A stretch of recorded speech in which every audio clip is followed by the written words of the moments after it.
Hi everyone, and welcome back to Unit 3 in Week 1 of our course From Media Computation to Data Science. In this unit, we want to focus on another kind of medium that we have. It's text.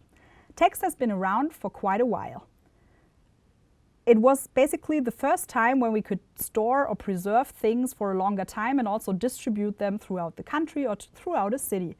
This, for example, is one of the oldest still preserved papyri that we have. It was made in the 3rd century and it's called the Heracles papyrus because it contains a poem about Heracles. As you can see, it has written text on the papyrus here. One issue back then was we didn't have good material to keep things forever. So as you can see, the papyrus degrades over time. Also, another problem was to copy those texts multiple times.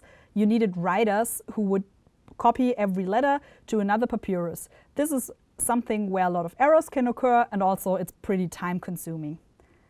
That's why the invention of the printing press was one of the biggest success stories for at least text-based information. It's probably one of the biggest success stories of all times.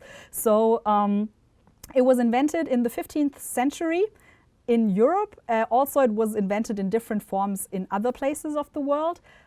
It worked as follows. You had letters, which are called types, made from wood or metal, that you could put on a printing press, and then you would put ink or add ink on that, and you could press those letters or those types on paper or other media that you wanted to use. Here you can see the types. As you can see, those are small metal rods, and each of these rods contains one letter. So for example, here we have a Y or a Z or an A or an L. So this is the lazy fox jumps over the sentence, which contains every letter. Using that technology as well, we want to focus today on the building blocks of text. For that, I open a new project and I go to the operators category, where I can find blocks here that I can apply on text.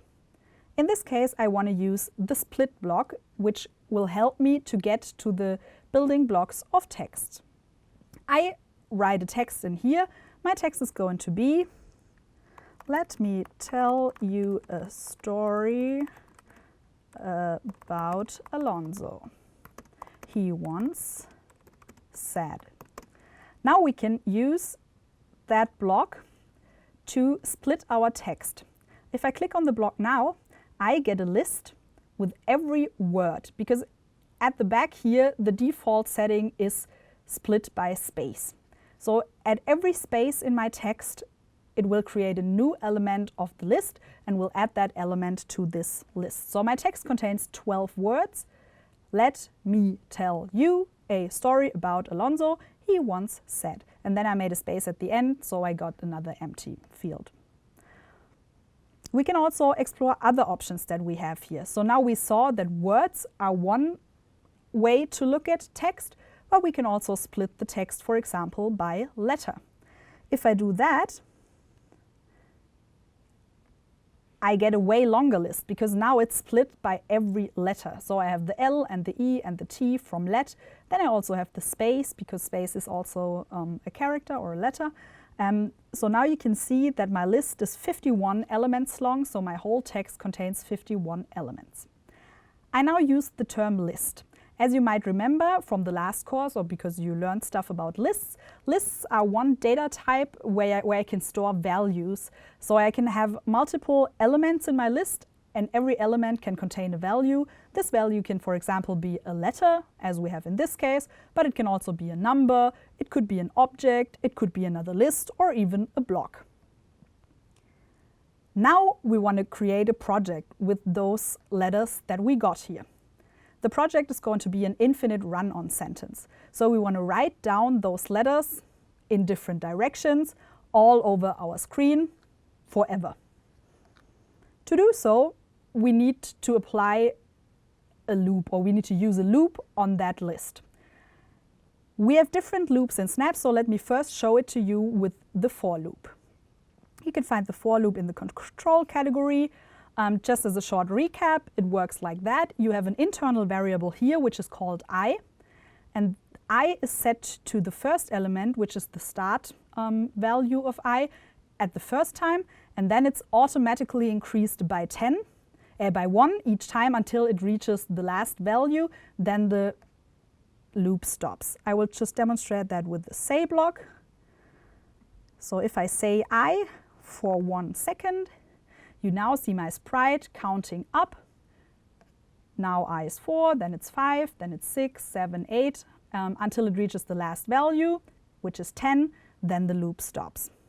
We can now use that to access elements of our list. We first want to program what we want to do, and then we can include the list to that. So what each letter should do is it should be written down on the stage. Therefore, we can use the pen, a block from the pen category, which is called write.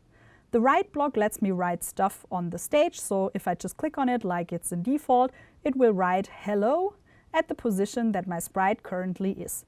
I can change the size that I want to write in. So for example, if I write hello in 30 now, it's much bigger.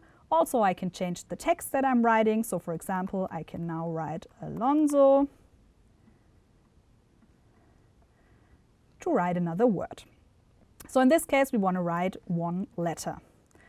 Also, let's do that back to 12. After each letter, because we want the letter to be dispersed across the stage, we want to change the direction we're looking in, so we kind of get a letter snake. To change the direction, we can use the turn block, and then we can turn sometimes left and sometimes right. We can do that by using the pick random block as an input to the turn block, and sometimes it will pick a negative value and sometimes it will pick a positive value. So back to the letters. Right now I don't have an input for that. Also, I don't know how often I want to repeat things. So for that I need to find out how long the list is. To access the length of a list, for example, we have a lot of lists blocks in the variables category.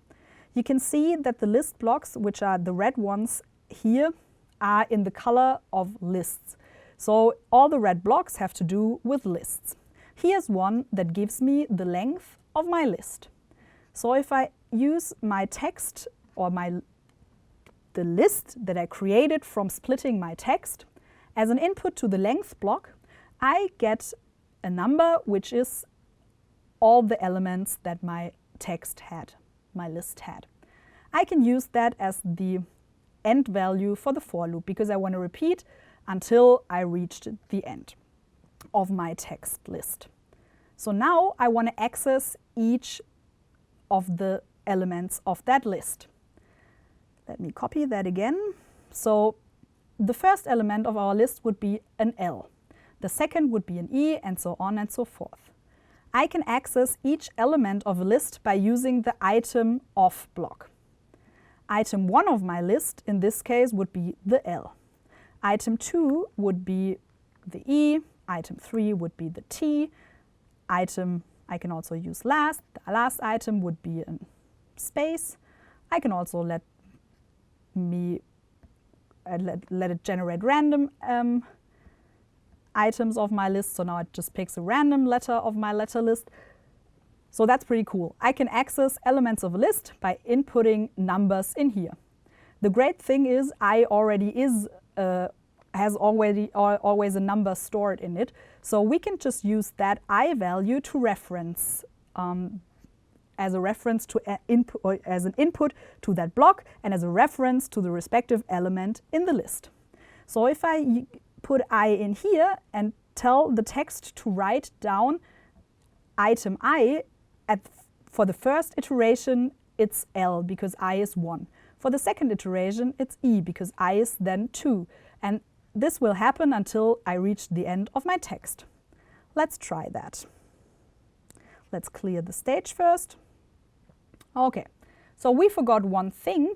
As you can see, our sprite now left the stage.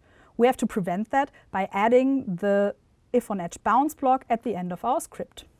Let's try it again. So now I have my text written in here. We want to do that all the time, so because it's going to be an infinite sentence, so let's wrap a forever around that.